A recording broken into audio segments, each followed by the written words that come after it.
Nostalgia Radio is on the air.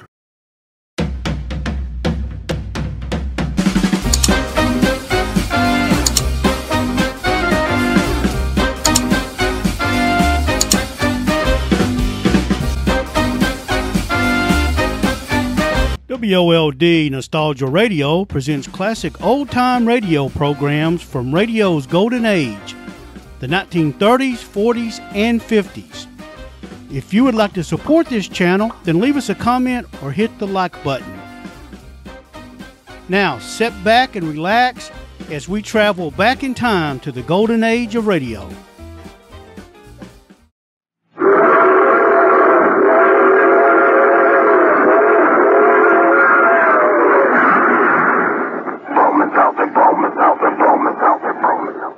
Friends, it's so foolish to suffer with an ordinary headache when Bromo Seltzer gives you such fast, pleasant, three-way relief. It's true, Mr. Weed. Bromo Seltzer is so pleasant to take, and it works so fast to help your headache all three ways. Yes, Bromo Seltzer speedily fights the headache pain itself. Then it goes right to work to soothe the upset stomach and jangled nerves that often may team up with a headache. Try it next time you get a headache. Prove to yourself just how fast it works to help your headache all three ways. We tried a lot of headache products, but it's Bromo Seltzer from now on for our family. You'll say the same thing, too, once you've discovered Bromo Seltzer. So get a bottle today and be prepared at all times to fight a headache fast all three ways. It's smart to keep Bromo Seltzer both at home and at your place of business. That's right, folks. Remember, Bromo Seltzer gives you fast three-way help for a headache. It's on sale at all drugstores. Caution, use only as directed. If headaches recur or persist, see your doctor. We continue with Edgar Rice Burroughs' famous story, Tarzan of the Apes. Greystoke throws himself flat on his face. The ape lunges past. Greystoke regains his feet. The ape is faster. Greystoke is running for the hut. The great ape in one powerful leap cuts him off. It's too late.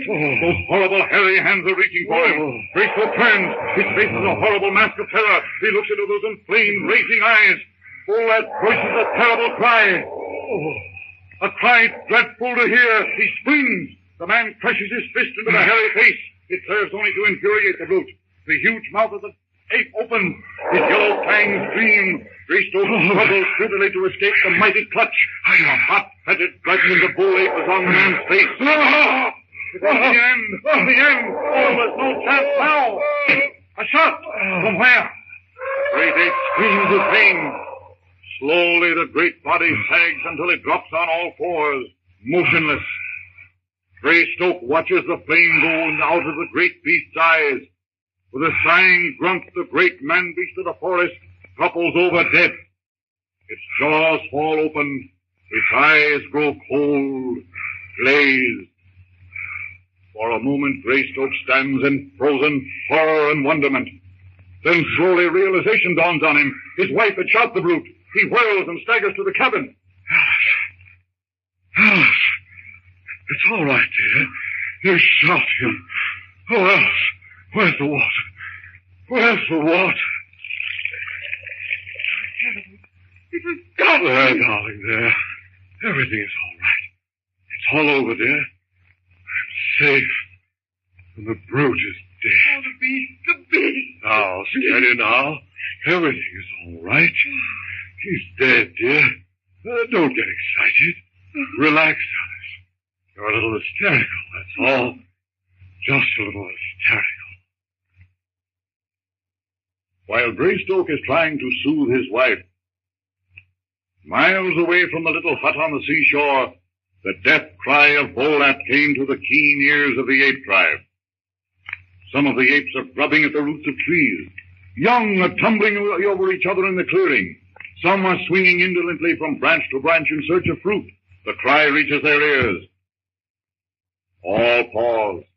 All are silent for a moment. They recognize the death cry of one of their kind. As though of one accord, they gather in the clearing. The females and young chatter excitedly. The males grumble. The hair on the back of their squat, powerful necks bristles. They hold a chaotic conference. One giant beast assumes command. He is Kerchak. Another male of huge proportion disputes him. In a few moments, one of the two bestial half-men will be the ruler.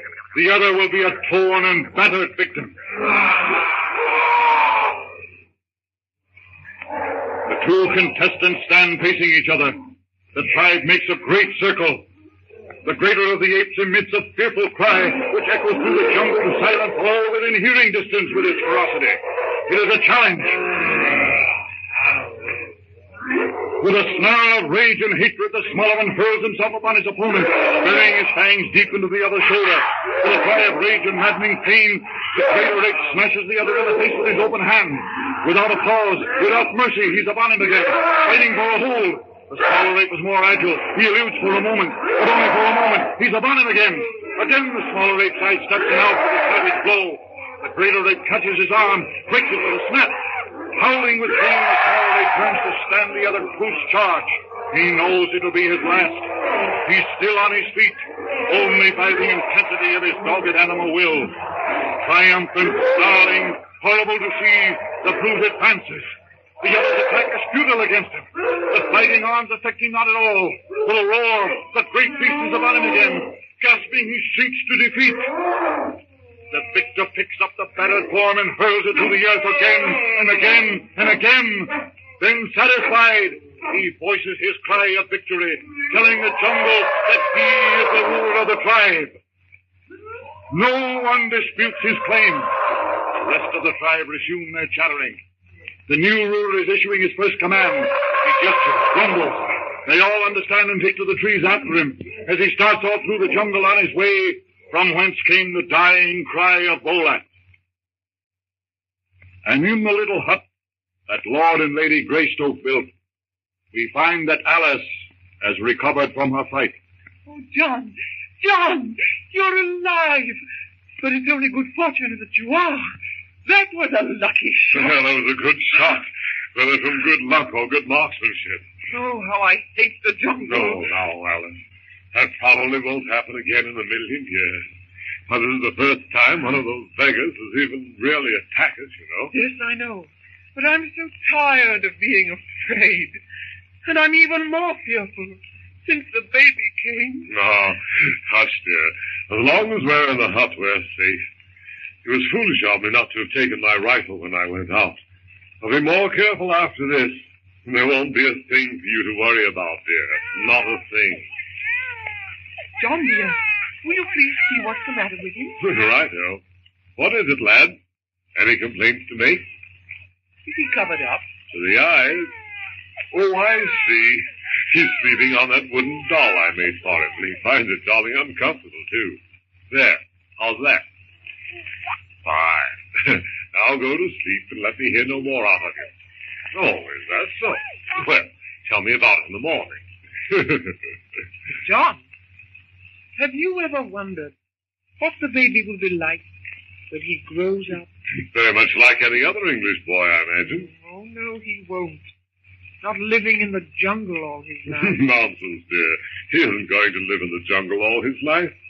Why, long before it's time for him to go to school, he'll be picked up. It's only a matter of time. 2 years. And not even a sight of a ship. No. I'm afraid that your optimism is commencing to ring a little false. Nonsense. You're just upset after what's happened tonight, that's all. But even if we were doomed to stay here forever, it isn't so bad, you know. We've plenty to eat, and we're comfortable. Yes, I know. But it's always living in fear of the jungle. However, there's no use harping on it, is there? No, of course not. Try to forget about it. Yes. Yes, I must. Would you mind closing the door? Righto. When Greystoke stepped to the door he was never to close, he came face to face with a tribe of brutish, hairy figures. Oh. Alice! My rifle! Quick! In an agony of haste, John tried to close the door in the face of the great apes, but they thrust it open without effort and stood for a moment, blinking in the light. Alice! The rifle! Hurry! On the table! Don't come near! Throw it! No! Don't bring it! Throw it! I can catch it! One great ape topples over dead. The other, maddened with fright and rage, surged into the room, overturning tables and chairs. The gun is wrenched from Greystoke's hand. An ape is peering into the crypt. A feeble cry is heard. Kayla, the great female ape who still clutches the body of her dead baby to her breast, lets out a cry. She drops her baby into the crib and snatches the human baby. Clutching little Lord Greystoke to her shaggy breast, she huddles with him in the corner, protecting him from the fury of the tribe as they demolish the contents of the hut. Hours later, the cabin was silent. The jungle had taken its toll. Kayla, the great she-ape, departing, bears alive and wailing the little son of Lord and Lady Greystoke into the jungle fastness, where a strange destiny awaits this boy, who will become the mighty Tarzan of the Apes.